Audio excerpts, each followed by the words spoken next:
14 erros de treino que provavelmente você comete, seja iniciante, intermediário, avançado, homem, mulher. Então aqui a gente tem muito para falar. Já clica no gostei, se inscreve aqui no Growth Experts. Vamos começar no nosso 14 e o 13 já é um contraponto a ele, tá? Então calma. As pessoas fazem o mesmo padrão motor em vários exercícios. Por exemplo, faz uma remada aqui, legal. Aí vem, faz uma remada aqui, legal. Aí vai para lá no halter, inclina o tronco e faz uma remada. Mas o padrão motor é o mesmo. Então você está focando sempre na mesma região. E isso pode ser um erro. Ou então o nosso número 13 pode ser um acerto. Então vamos entender para você não copiar dicas, para você aplicar dicas, que é muito diferente. Se eu quero melhorar o meu superior de peito, legal, eu tenho 4 exercícios, vou fazer um supino inclinado com barra, um supino inclinado com halteres, um crucifixo inclinado e um pec deck. Show de bola, porque eu preciso melhorar a parte superior do meu peito. Agora, se o meu peito é bem uniforme, compensa muito mais eu fazer um para cada porção. Então, verifica o que você tem fraco e bate naquilo ali com força.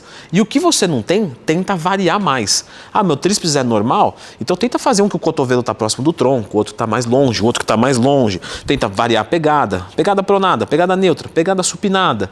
E assim sucessivamente com todos os grupamentos musculares. Então aqui já foi o 14 e o 13. Tempo de descanso, número 12. Nós temos hoje, a teoria mais bem aceita é a teoria da tensão mecânica. Então quando você faz um tempo de descanso muito pequeno, a tensão mecânica fica menor porque a sua força, a recuperação parcial do substrato energético acontece menos entre cada uma das séries.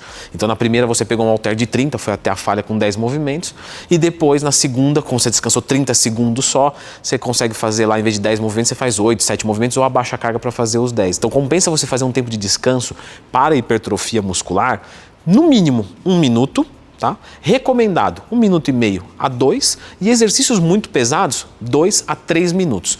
Lógico, você vai falar, Leandro, mas na minha realidade não dá. Tudo bem, se na sua realidade não der, faz os 30 segundos, faz o seu treino completo. Mas tente buscar uma realidade melhor para mudar isso assim que possível. Por incrível que pareça, eu dou consultoria há muito tempo, mais de 10 anos, consultoria de dieta, de treino. E a maioria das pessoas que fecham comigo, por incrível que pareça, elas estão treinando errado para mais. Treino de bíceps, um músculo pequenininho que você já ativa com peitoral. Quando você faz crucifixo, você está ativando como estabilizador. Ativa com costas, sabe? Com trapézio. E a pessoa joga lá 4, 5, 6 exercícios de bíceps. A gente não vem aqui na academia para machucar o músculo. A gente vem para sinalizar. Então você faz força para o corpo entender que tem que ser mais forte. Você não faz força para destruir tudo. E isso, quando você entende, dá uma diferença abissal. Isso é extremamente comum. Eu passo um treino com menos volume e a pessoa reclama. Fala, pô, Leandro, mas eu fechei a consultoria, você está mandando eu treinar menos, já não estava crescendo com aquele tanto, agora que eu não vou crescer mesmo. Muito pelo contrário.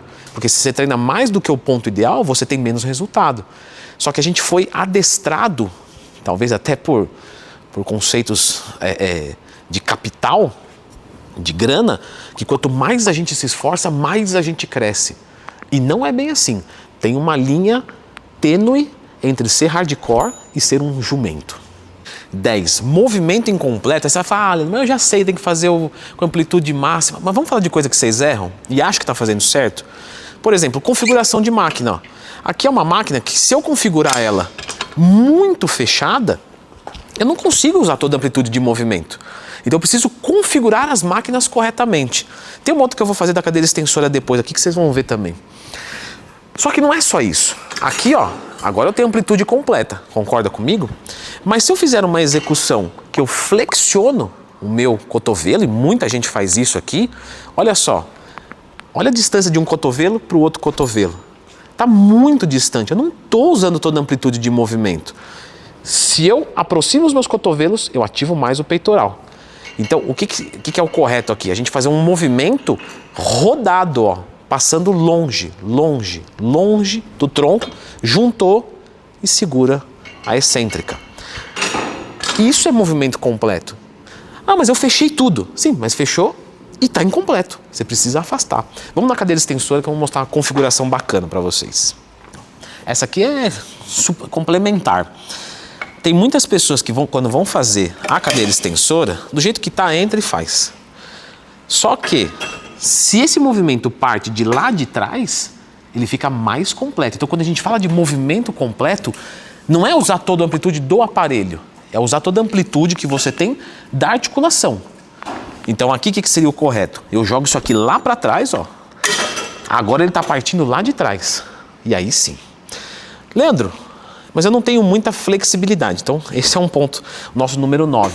Quanto mais encurtado você é, menos amplitude de movimento você tem. Quer ver um outro aqui, que é característico pra caramba? Panturrilha em pé. Você vai fazer panturrilha em pé e você é encurtado, você não consegue descer tudo. E aí você nunca vai crescer panturrilha, porque é um músculo fortíssimo, que já tem uma amplitude baixa e a sua é pior ainda.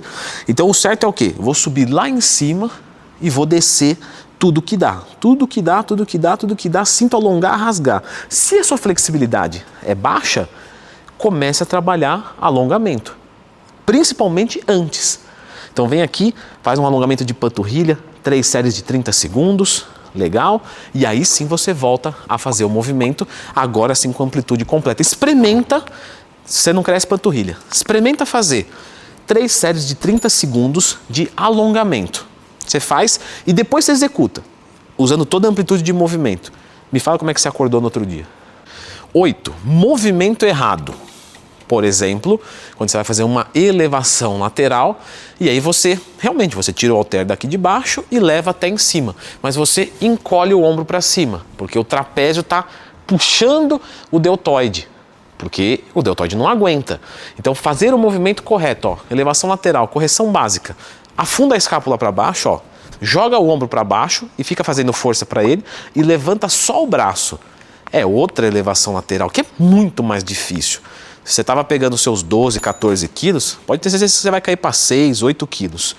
E aí, logicamente, o próximo da lista é, você tem um movimento errado e você normalmente faz errado por duas razões. Porque você não tem a técnica correta ou porque está com sobrecarga demais. Então, colocar carga demais faz você errar o movimento. O movimento correto, ele precede a carga, ele vem antes da carga. Então, primeiro, vou lá no espelho, elevação lateral. Ah, essa daqui é a elevação lateral perfeita. Isso vale para qualquer exercício. Tem que sair desse jeito com carga. Aí você vai colocando. Ah, coloquei aqui uma carga, já deu uma... baixa a quantidade de peso e repete até que fique igual sem carga. Pô, vou fazer aqui uma rosca alternada. Tá bom, tô fazendo aqui bonitinho. Vou pegar agora um halter grande. Vamos pegar aqui, ó. Bom que eu treinei bíceps, então não está muito desaquecido. Claro que se eu for executar, ó, tem um efeito de bambeamento, ó. E tudo bem, porque eu tô com uma sobrecarga legal. Para mim é legal, 18 quilos, não sei para você. Então, se você for executar com carga, sim, o movimento não vai ficar igualzinho sem carga, mas ele não pode ficar extremamente diferente. 6. Erro clássico, não fazer aquecimento de treino. E aquecimento de treino, pessoal, não é chegar e fazer 5 minutos de esteira, porque isso é aquecimento do seu corpo geral. Você tem que fazer um aquecimento localizado. Você vai fazer supino com barra? Legal. Esse é o primeiro exercício? É. Então aquece no supino com barra. Mas quanto que você pega? Não, eu pego 40 quilos cada lado. Não, mas eu aqueço só com a barra. Não aquece nada. Se você pega 40 quilos, tem que aquecer com no mínimo uns 15, 20 quilos. Mais ou menos 50% da carga, tá? Coloca 50% da carga, faz 10, 15 movimentos, descansa 1 minuto, 10, 15 movimentos, descansa 1 minuto, 10, 15 movimentos, ou seja, faz umas 3, 4 séries. Aí você lota de peso na barra e desce o pau. 5. Não é um erro, é uma falta. Não colocar uma técnica avançada de treino. Tem várias legais. Por exemplo, um FST7, que trabalha força com flexibilidade. Lembra do que a gente explicou lá? Ah, de repente seu stiff você não está descendo tudo que dá. Que tal, ao invés de fazer o alongamento e só uma vez na semana, faz um FST7. Você faz uma série, uma cadeira flexora legal, aí você vem e alonga por 30 segundos. Volta, faz outra série, então você faz uma pausa ativa. E aí existem várias técnicas de treino, que qualquer uma que você quiser pesquisar, tem aqui no YouTube, só procurar Leandro Twin mais tema que você vai encontrar para colocar no seu treino. 4. Treinamento em jejum. Aqui a gente tem que individualizar. Indivíduos iniciantes, eles costumam passar mal se treinar em jejum. Porque o corpo não funciona bem. Insulina, cortisol, adrenalina, GH, não tem um bom funcionamento. Aí vai treinar, passa mal. Quando a pessoa vira um intermediário, já vai melhorando esse tipo de sistema neuroendócrino. E isso vai... Deixa ele terminar, não vou conseguir. Não consigo. 4. Treinamento em jejum. Vamos individualizar. Iniciante, intermediário e avançado. O iniciante, ele costuma passar mal quando ele treina em jejum, porque os mecanismos autorregulatórios dele não funcionam bem. GH, insulina, catecolaminas como epinefrina, norepinefrina, dopamina, enfim. Quando você vai avançando, o seu sistema neuroendócrino vai funcionando melhor. E aí você, quando é intermediário, treina bem em jejum. Só que quando você vira avançado, isso melhora ainda mais, só que o seu treino é muito estúpido, é muito forte. E isso automaticamente pode fazer o quê? Você não passar mal, mas ter uma queda de performance. Então aqui não é bem um erro, eu quero que você puxe a atenção. Pô, tô treinando em jejum, tô rendendo 100% bem? Continua, tá ótimo, não tem problema nenhum, não vai ser catabólico, nada. Inclusive o treino ser catabólico é necessário, porque é assim que se sinaliza a hipertrofia, não é isso? Via mTOR. Mas, se você é avançado, eu te faço uma sugestão. Faz um teste. Pega um dia e manda um dia que você está mais tranquilo, manda lá 2 bananinhas e vai treinar. Espera uma horinha e vai treinar. Vê se a sua performance não melhora. Se ela melhorar, provavelmente a qualidade do seu treino não está dando conta do sistema neuroendócrino em jejum atuar para melhorar lá. Número 3. Poucas pessoas lembram de treinar antebraço, tá? Treinar posterior de ombro. Gente, vocês não fazem crucifixo inverso? Aí fica aquele ombro enorme aqui, grande aqui e nada pra cá. Homem, não treina o glúteo. Mas o seu glúteo é bom? O agachamento dá conta de ter um glúteo bonito? Não, o glúteo é horrível. E por que não faz isolador? Não se faz, né? Claro que se faz.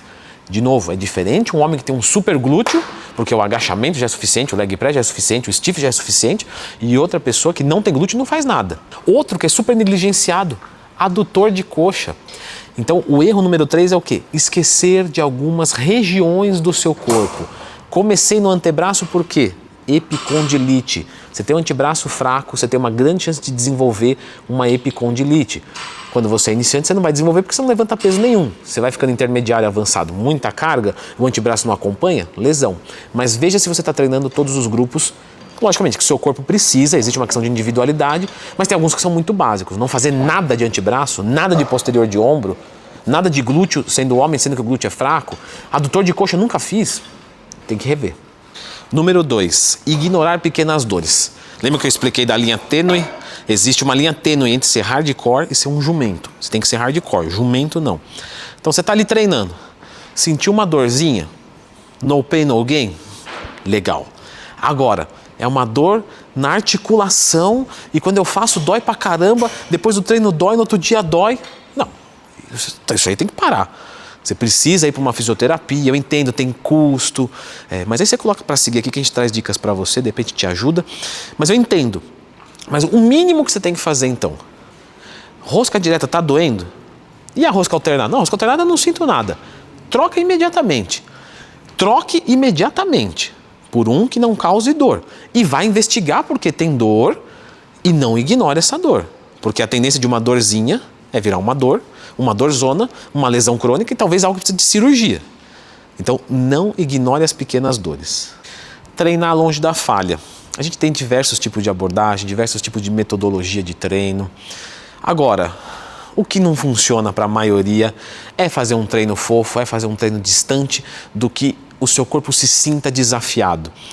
Então, você não vai treinar até a falha o tempo inteiro, mas provavelmente a maior parte do tempo você treinar até a falha é um ótimo negócio. Treinar até a falha nunca enganou ninguém. Então, corrija o erro da intensidade do seu treino. Pare de treinar fofo. E para isso, você tem o Growth Experts para te trazer conteúdos do bem. Então, coloca para seguir aqui a gente, clica no gostei e eu adorei os comentários que vocês fizeram no meu vídeo lá. Então, se você tiver alguma sugestão, a gente está de olho para fazer vídeos para vocês. Deixem ideias de temas aqui nos comentários.